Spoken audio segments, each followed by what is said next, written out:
Jai Shri Krishna and Jai Guruji everyone. Thank you so much for signing in today. So आज इस video में हम reading check करने वाले हैं कि एरीज का जो फर्स्ट हाफ हमने कर लिया है मई का, तो अब सेकेंड हाफ की ओर बढ़ेंगे, दैट इज़ 16 से लेकर 31 मई तक। एंड आई होप कि आपने फर्स्ट हाफ की रीडिंग चेक कर ली। अगर नहीं किया तो उसे यहाँ से चेक ज़रूर कर लीजिएगा, ठीक है। तो चलिए अब बढ़ते हैं सेकेंड हाफ की ओर, यानी 16 से लेकर 31 में आपके लिए ओवरऑल कैसा रहेगा, क्या चीज़ें चेंजेस आने वाली हैं आपके जीवन में, आपके लव लाइफ में, आपके वर्क प्लेस में, ओवरऑल सब कुछ आज हम इस वीडियो में चेक करेंगे, ठीक है। तो चलिए बिल्कुल ही पॉजिटिव माइंडसेट के साथ ही रीडिंग की शुरुआत मैं भी कर रही हूँ और आप भी उसे एक्सेप्ट करने की और क्लेम करने की कोशिश कीजिएगा पॉजिटिवली। चलिए शुरू करते हैं। My angel and my spirit guide please give me card कि हमारे एरीज का जो सेकेंड हाफ ऑफ मई है वो ओवरऑल कैसा रहने वाला है। Please give me card. My angel and my spirit guide please give me card कि हमारे एरीज का सेकेंड हाफ ऑफ मई कैसा रहने वाला है। क्या कुछ चीज़ें चेंज होने वाली, उनके लाइफ, उनके लव लाइफ, करियर, सब कुछ क्या दिखाई दे रहा है। तो सबसे पहला कार्ड हमारे पास है क्वीन ऑफ अर्थ का, नेक्स्ट हमारे पास है एस ऑफ अर्थ का। देखिए जो यहाँ पे अर्थ की एनर्जी यहाँ पे शो हो रही है, कहीं ना कहीं सेकेंड हाफ ऑफ मई में आप फोकस रहेंगे अपने ग्रोथ, अपने फाइनेंशियल अबंडेंस और अपनी स्टेबिलिटी की ओर, ठीक है। आप अपने ज़िंदगी में कहीं ना कहीं एक जो पहचान है वो आप बनाना चाहते हैं। देखिए आपने ये समझ में आ रहा है कि आपने लाइफ में कहीं ना कहीं बहुत संघर्ष किया है, ठीक है, अपने आप को स्टैंड करवाने के लिए, एक मुकाम तक पहुंचने के लिए, और आप एक सेल्फ मेड पर्सन हैं, ठीक है। यहाँ पे बिल्कुल समझ में आ रहा है जो भी आपने अब तक अपने जीवन में किया है वो अपने बलबूते पर किया है। आपके जीवन में कभी भी किसी का साथ या सपोर्ट नहीं रहा, ठीक है।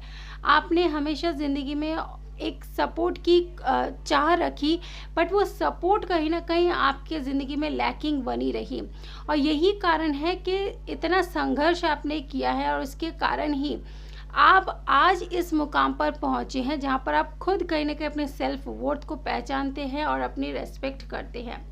और यही चीज़ शो कर रही है कि आपके इन 15 दिनों में आपके जीवन में कुछ ऐसे पड़ाव आएंगे, कुछ ऐसे बदलाव आएंगे जो चीज़ें आपको काफ़ी ज़्यादा मोटिवेट करेंगी।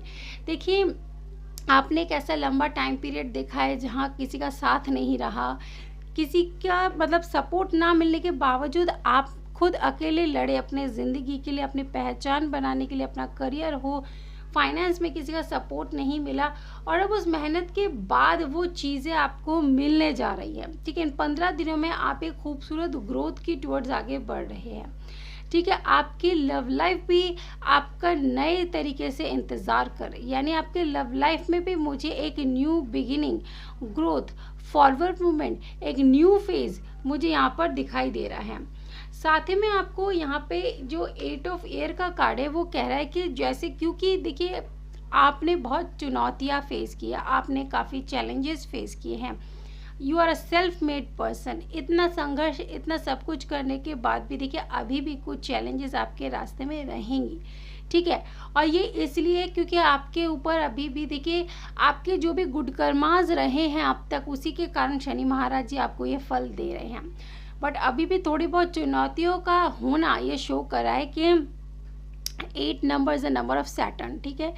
तो शनि महाराज जी का प्रकोप अभी भी थोड़ा बहुत आपका है, क्योंकि जो भी आपके पास्ट के बैड कर्मास अभी भी थोड़े बहुत है, उसको बैलेंस करने हेतु ही आपके लाइफ में आने वाले टाइम पे भी कुछ छोटी मोटी, बहुत ज़्यादा नहीं, छोटी मोटी ऑब्स्टिकल्स रहेंगी, जिसके कारण आपको उनकी पूजा एवरी सैटरडे ज़रूर करनी है, ठीक है। हर सैटरडे आप उनकी पूजा ज़रूर करें, ठीक है। ओम शम शमिश्चराय का मंत्र जाप भी ज़रूर करें, ताकि आपका जो थोड़ा बहुत ऑब्स्टेकल, एक रुकावट, स्टकनेस अभी भी है, वो चीज़ें क्लियर आउट होती रहे, ठीक है। यानी 3 ऑफ फायर यहाँ पे आगे फॉरवर्ड मूवमेंट के साथ साथ आगे थोड़ी बहुत ऑब्स्टेकल्स दिखाई दे रही है, ठीक है।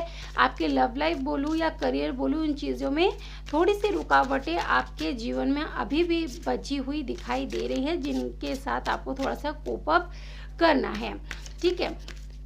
महाराज जी की पूजा अवश्य करनी है, यहाँ पर आपको इस समय इन 15 दिनों में ये कहा जा रहा है कि आपको जिस संघर्ष के बाद आप एक जगह पर पहुँचे हैं, उस जगह पर पहुंचने के बाद आपको सबसे पहले जो इम्पोर्टेंट चीज़ करनी है वो ये है औरों की मदद। अब आपको क्या करना है, क्योंकि भगवान की कृपा से आप यहाँ पर पहुँचने वाले हैं। इन 15 दिनों में आप कुछ एक ऐसे चीज़ों को एक्सपीरियंस करने वाले हैं जहाँ पर भगवान आपसे उम्मीद रखते हैं कि आपसे जो निर्बल और दुर्बल है आप उनकी सहायता करें, आप उनकी मदद करें, क्योंकि आप इस जगह पर पहुंच के उनके जीवन के संघर्ष को अच्छे से भली भांति पहचान सकते हैं। आपको उनका सपोर्ट बनने के लिए कहा जा रहा है यूनिवर्स की तरफ से, क्योंकि आपने अपनी मदद की तो भगवान चाहते हैं आप उनकी मदद करें। ब्लेसिंग्स, और ये ब्लेसिंग्स का कार्ड ही प्रूव कर रहा है कि भगवान की असीम कृपा आपके ऊपर रहने वाली है एरीज, और इसीलिए वह चाहते हैं कि आप औरों की ज़िंदगी में ब्लेसिंग्स का काम करें। यानी आप जब औरों की मदद करेंगे तो खुद ब खुद आपको उनकी तरफ से भी ब्लेसिंग्स प्राप्त होगी, और वो जो पर्सन होंगे जिनकी आप मदद करोगे वो ये सोचेंगे कि आप भगवान के द्वारा भेजे गए वो शख्स हो या भगवान के वो दूत हो जो उन्हें इस मुश्किल घड़ी से निकालने के लिए आए हुए हैं। ठीक है, यहाँ पे हाइड्रेशन का जो कार्ड है ये आपसे ये कहा जा रहा है कि इतने आगे पहुँचने के बाद आपको कुछ चीज़ों के बारे में ख़ास ध्यान रखने की ज़रूरत है, क्योंकि आपने खुद को मजबूत बनाया है, तो इसी के साथ आपके अंदर थोड़ा ईगो इस समय आ सकता है। और ये कारण है कि आप कहीं ना कहीं इस समय एक तो ईगो आपके अंदर थोड़ा सा आएगा एरीज, वो स्वाभाविक है, क्योंकि देखिए स्वाभाविक तो है, लेकिन मैं ये कहूँगी उसको दूर रखने की कोशिश करें। जो इंसान बहुत स्ट्रगल मेहनत करके किसी मुकाम पर पहुँचता है ना, कई बार उसे उस चीज़ का घमंड हो जाता है कि हमने खुद ने मेहनत की है, लेकिन ये भूल जाते कि पीछे से भगवान का सपोर्ट रहा है। अगर उनका सपोर्ट नहीं होता तो आप वहाँ तक नहीं पहुँच सकते थे। तो ये ईगो थोड़ा आपके लिए, देखिए ईगो के कारण ही कहीं ना कहीं महाराज जी आपके रास्ते में ऑब्स्टेकल्स क्रिएट करेंगे। तो ego is going to be the greatest challenge for you. उस ईगो से आपको कोप अप करना है। साथ ही में ईश्वर आपसे कह रहे जो आपके पास है आपको उससे संतुष्ट होना होगा। आप ज़्यादा की लालच ना करें कि आप सोचे मेहनत करके इतना तक पहुँच गए और मेहनत करेंगे तो और चीज़ें हासिल कर लेंगे। नहीं, आपको मेहनत करनी तो है, लेकिन बहुत ज़्यादा लालच मन में नहीं लेकर आना है। स्टीम, आपके अंदर अभी वो ज्वाला प्रज्वलित है जो और पाने की लालसा और इच्छा लेकर घूम रही है। यानी ये कार्ड आपसे कह रहा है कि आपके अंदर वो अग्नि, वो ज्वाला अभी भी धधक रही है, जो अभी और चीज़ों को पाने की इच्छा रख रही है मन में। इसलिए भगवान हमसे बोल रहे हैं जितनी कृपा दृष्टि अभी उनकी आप पर बनी है, आपको उनको लेकर थोड़ा संतुष्ट रहने की ज़रूरत है। ज़्यादा की चाह, ज़्यादा की लालच, ये इस कारण से महाराज जी रुष्ट होंगे और आपके लिए थोड़ी चुनौतियाँ रास्ते में आती रहेंगी। इसीलिए भगवान आपसे बोल रहे थे कि सबसे पहले आइस का कार्ड ही क्या शो करे, ठंडक, शांति। ठीक है, और आइस फ्रीजीनेस यानी सैटर्न ही है। ठीक है, महाराज जी रिप्रेजेंट करते हैं फ्रीजीनेस को, ज़्यादा ठंडा। ठीक है, उस चीज़ को रिप्रेजेंट करते हैं सैटर्न। तो अभी आपको ठंडे दिमाग से काम लेना है, कूल डाउन रहना है, अपने अंदर की अग्नि को ज़्यादा प्रज्वलित होने ना दे। वो अग्नि आपके लिए घातक हो सकती है। ठीक है, क्योंकि अग्नि ठंडा जो होता है वो अग्नि को बुझा सकता है। ठीक है, तो वो आपके अंदर की आग को बनाए रखे किसी अच्छे काम के लिए। ज़्यादा के लालच इस समय ज़्यादा नहीं करनी है, ग्रीडीनेस को अपने अंदर ज़्यादा हावी होने ना दे। ठीक है, अब थोड़ा सा देख लेते हैं आपके लव लाइफ और करियर के बारे में, मिक्सअप करके थोड़ी सी चीज़ें देख लेते हैं। देखिए लव लाइफ में तो खैर मैंने बोली दी, इस समय ग्रोथ और प्रोग्रेस के टुवर्ड्स आगे बढ़ रहे हैं। देखिए मैं चाहती हूँ आप अपने पर्सन की एनर्जी में कम और खुद की एनर्जी के साथ ज़्यादा काम करें। ठीक है, उधर क्या चल रहा है वो तो होता ही रहेगा, लेकिन आपको फिलहाल ज़रूरत है अपने करियर के मामले में भी किंग ऑफ कप्स यानी प्रैक्टिकली इमोशनली खुद को बैलेंस रखना है। बैलेंस को खोना नहीं है, जहाँ बैलेंस आप खो देंगे वहीं दिक्कत परेशानी आ जाएंगी। 7 ऑफ स्वॉर्ड का कार्ड कह रहे हैं इस समय थोड़ा सा अपने चीज़ों को लेकर ज़्यादा मतलब कॉन्शियस आपको ज़्यादा रहने की ज़रूरत है। इट मीन्स क्या, एक तो यहाँ पे दो चीज़ों के बारे में संकेत दिए जा रहे हैं। एक तो अपने काम को लेकर किसी तरीके की लापरवाही आपको नहीं करनी है, दूसरी ओर अपने कोई भी इम्पोर्टेंट डॉक्यूमेंट्स हो, प्रोजेक्ट से रिलेटेड हो, काम से रिलेटेड कोई भी चीज़ें, डॉक्यूमेंट्स है, कोई भी इम्पोर्टेंट चीज़ें हैं, उनका खास ख्याल रखें। उनकी मिसिंग होने की यहाँ पे एनर्जी नज़र आ रही है, यानी कोई इंपॉर्टेंट वैल्यूएबल चीज़ मिस हो सकती है, कोई चोरी कर सकता है, जिसके कारण आपके काम में रुकावटें आ सकती है, थोड़ी प्रॉब्लम आ सकती है, उसका खास ध्यान रखें। Page of pentacle, goal oriented बने रहे इस समय। जिन चीज़ों को अचीव करना चाहते हैं, हासिल करना चाहते हैं, उनके टुवर्ड्स अपने पैशन को बनाए रखें, ठीक है, मेहनत करें। बस ये ध्यान रखें, मेहनत करना मेरा काम है, आगे सब कुछ संभालना भगवान का काम है। भगवान से ऊपर उठने की कोशिश कभी मत कीजिएगा कि हाँ मेरे अंदर वो पावर है, मैं हासिल कर सकता हूँ, करके दिखाऊंगा, अभी यहाँ तक पहुँच गया, आगे भी पहुँचूंगा। ये ओवर कॉन्फिडेंस कई बार हमें ले डूबती है, ठीक है, और उसी कारण से ही देखिए 9 ऑफ स्वॉर्ड स्ट्रेस की एनर्जी बन जाती है, ठीक है, एंजाइटी क्रिएट हो जाती है, तब सर में दर्द होता है और कई तरीके की और बीमारियां जो है जगह बनाना शुरू कर देती है।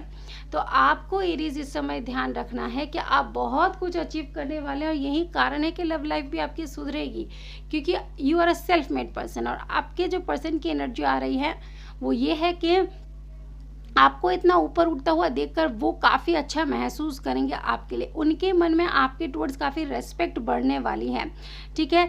तो उसी रेस्पेक्ट के खातिर आपको भी ध्यान रखना है कि आप उस चीज़ों को बैलेंस कर सके, आपके अंदर ईगो ना आए, आप उनको भी लाइफ में लेसन्स को सिखा सके।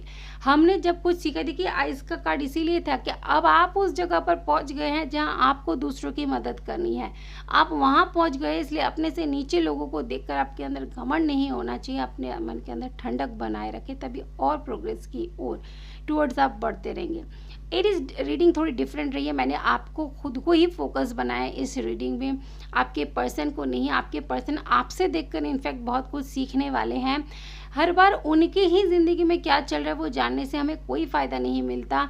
ये जर्नी हमारे खुद की है, हमारे खुद की ज़िंदगी में, ज़िंदगी के बारे में है। उधर क्या चल रहा है, वो कब आएंगे, वो कब शादी करेंगे, उनका नेक्स्ट एक्शन, नेक्स्ट मूव क्या होगा, ये हमें ज़िंदगी में स्टक कर देता है। हम इंडिविजुअलिटी को खोना शुरू कर देते हैं, क्योंकि हम फिर उसी रीडिंग पर फोकस हो जाते हैं जहां हमारे पर्सन की एनर्जी के बारे में पता चल रहा है। आप कहाँ हैं उनको बैठे बैठे देखते रहेंगे तो आपका काम नहीं चलेगा।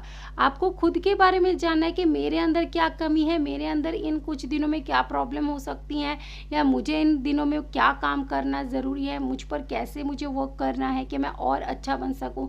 जहां आप अपने ग्रोथ के ऊपर ध्यान देंगे, अपने बदलाव के ऊपर ध्यान देंगे, उधर आपके पर्सन जो है वो ऑटोमेटिक जो एक काफ़ी अच्छे से खुद को डेवलप कर रहा है, खुद को इम्प्रूव कर रहा है, तो पर्सन तो ऑटोमेटिक अट्रैक्शन फील करते ही है, ठीक है। तो हमेशा फोकस को अपने ऊपर बनाए रखना बहुत ज़रूरी है।